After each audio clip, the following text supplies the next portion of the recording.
Streaming short series RCTI Plus gratis.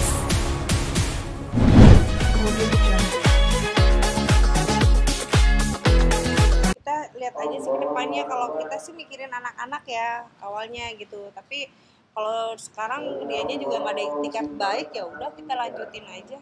Anak-anak nanya bapaknya sih, Pak. Untuk belum ngerti, masih 2 tahun kan, yang satu 2 tahun, yang satu masih 10 bulan. Si Bayu juga. Oke, besok jadi persiapannya di negara lain. Ya besok kita akan sudah dapat surat ya dari Pengadilan Agama Jakarta Timur untuk sidang pertama ya. Tentunya segala administratif nanti juga dicek juga kelengkapan gugatan dari kuasa hukum, juga akan di screening juga mengenai berkas-berkasnya dan kartu-kartu advokatnya, dan tentunya besok masih berlanjut di sidang mediasi ya. Semoga sih datang ya, agar juga tidak memperlama juga dan mempersulit gugatan perceraian tersebut seperti itu. Oh iya, Biar cepat selesai. Poin-poin apa aja sih Bang yang ada dalam gugatan? ya tentunya kami meminta hak asuh anak, meminta hak-hak anak juga, dan juga ya nafkah-nafkah, dan kami meminta segera diputus perceraian tanpa mengganggu proses pidananya, karena ini kan saling beriringan dan juga terkait ya. Justru karena ada laporan pidana juga untuk menguatkan putusan nanti hakim, tidak perlu bingung ya untuk memutuskan perceraian ini seperti itu. Nominalnya berapa? Nominalnya. Ya nantilah itu kita bicarakan. Oke. Datang. Enggak sih kayaknya kalau untuk itu. Kalau untuk damai lagi nanti, untuk rumah tangga lagi, kayaknya enggak ada kesempatan lagi. Berarti traumanya sudah kuat ya? Iya lah. Oke. Rena, satu ada pesannya buat suami? Ya, Enggak. Udah males. Udah males. Beta, Bang sedikit lagi ya Bang.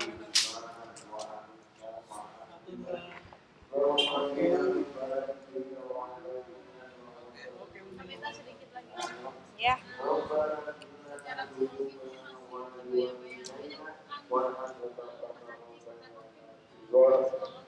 Oh iya, kemarin sudah selesai PPPA, udah 4 kali panggilan, dan alhamdulillah suratnya juga sudah dikirim ke sini Polres, dan hasilnya juga belum tahu seperti apa. Saya juga penasaran. Tanggal 4 saya ada panggilan juga di PPA untuk psikolog selanjutnya gitu loh.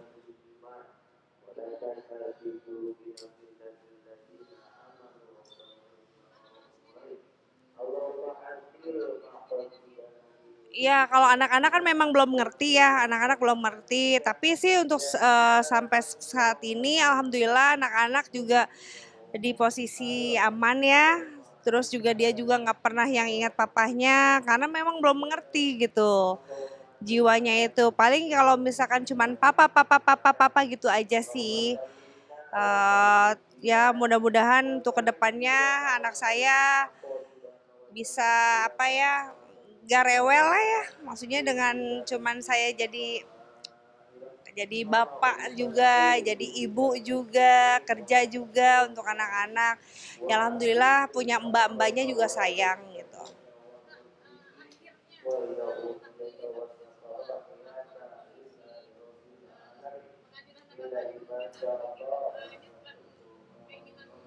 Iya.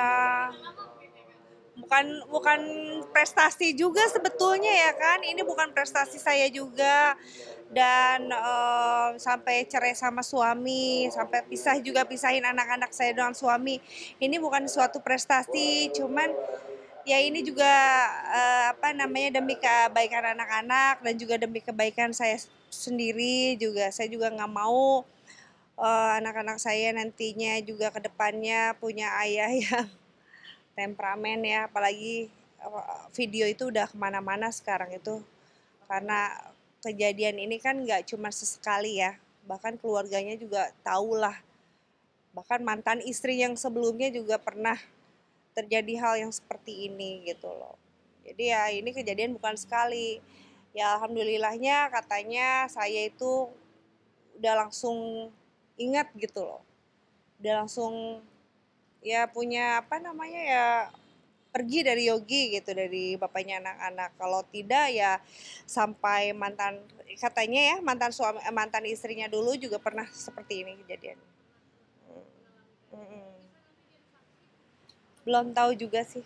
Kalau secara hukum sih bisa-bisa Bisa. aja, bisa-bisa aja untuk menjadi saksi dan memperkuat dalam gugatan kita ya nanti kesaksian, karena kan memang eh, ada KDRT yang sebelumnya juga terjadi, biar hakim lebih mantap menyimpulkannya seperti itu.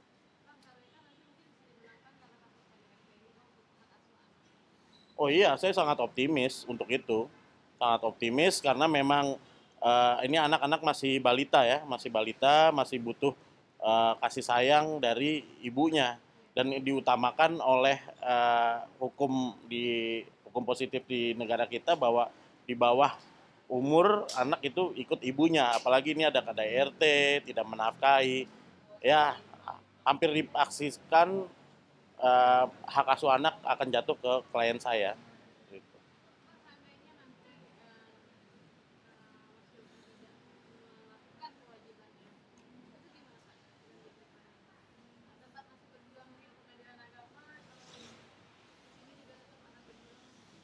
Ya Ya, sampai sekarang sih kita berjuang ya Pak. iya, dan masih banyak kok, ada pasal pengantaran anak, masih ada juga kita bisa aja melakukan gugatan perbuatan melawan hukum on rehmatihdet, karena ada KDRT, secara perdatanya juga kita bisa tuntut, dan hak anak juga kita bisa tuntut di pengadilan secara perdata juga. Banyak lah yang kita cadangkan, tapi kan kita melihat itikat baiknya dari Pak Yogi sendiri nih. Kalau misalnya masih diam aja ya kita punya hak hukum kok yang masih kita cadangkan, ya semua itu tergantung klien saya. Kalau saya kan hanya menjalankan ya sebagai lawyer profesional seperti itu.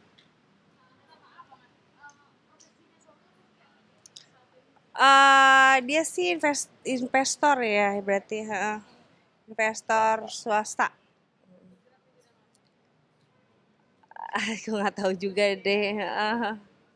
Iya, iya besok. Ya udah siap dari kemarin-kemarin juga sih, dari sebelum-sebelumnya udah siap. Gitu. Nggak ada sama sekali respon. Justru saya tuh sangat kecewa sama keluarganya pada saat anak saya waktu itu udah di rumah sakit. Saya minta tolong bantuannya sama mertua saya bahwa oh ini gimana nih, saya butuh biaya gini gini gini gini, gimana? Oh ya nanti disampaikan, cuma gitu aja disampaikan sampai lama, sampai sampai anak saya sembuh, sampai besoknya anak saya sakit lagi, sampai begitu lagi. Udah saya udah nggak mau lagi urusin, makanya ya sudah, gak ada urusan juga sekarang. Anak-anak alhamdulillah sekarang udah di bawah naungan saya, semuanya juga baik-baik. Sekarang untuk biaya susu apa saya masih bisa kerja gitu.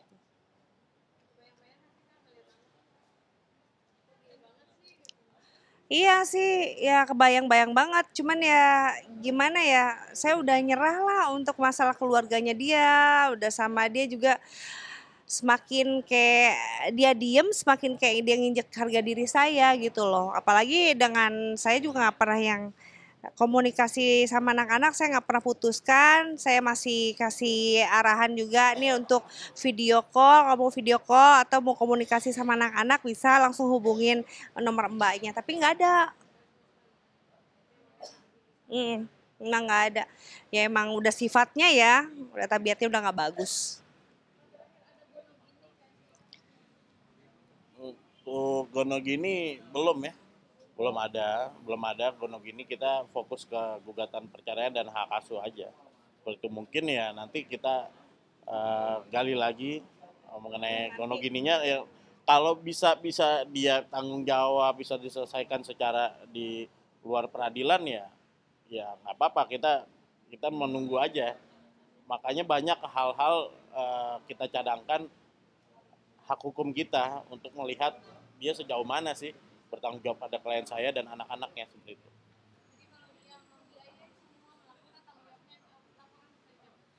Ya tentunya ya kita tidak bisa berkata mendahului ya, itu semua tergantung pada hati nuraninya klien saya sendiri. Apabila tersentuh, apabila sudah merasakan wah ada nih tanggung jawab seorang bapak, kita sebagai kuasa hukum ya tentunya menuruti apa kata klien ya, tentunya seperti itu.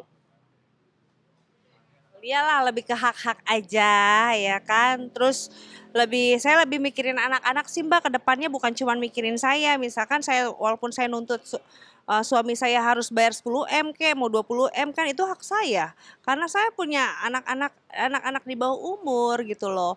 Contoh semisalnya saya juga nggak minta segitu kok, bener kata Pak Maci tadi, semampunya ya kan, semampunya, tapi ada ukurannya gitu loh, yang dimana anak-anak saya tidak kehujanan, tidak kepanasan, tidak kelaparan ya kan, butuh pendidikan juga biaya kesehatan dan lain sebagainya. Tentunya klien saya di sini kan karena sudah pernah berumah tangga dan sama terlapor ini kan sudah mengetahui batas-batas kemampuan, dan ingat ini akan tercatat nantinya dari anak-anaknya saat nanti sudah dewasa.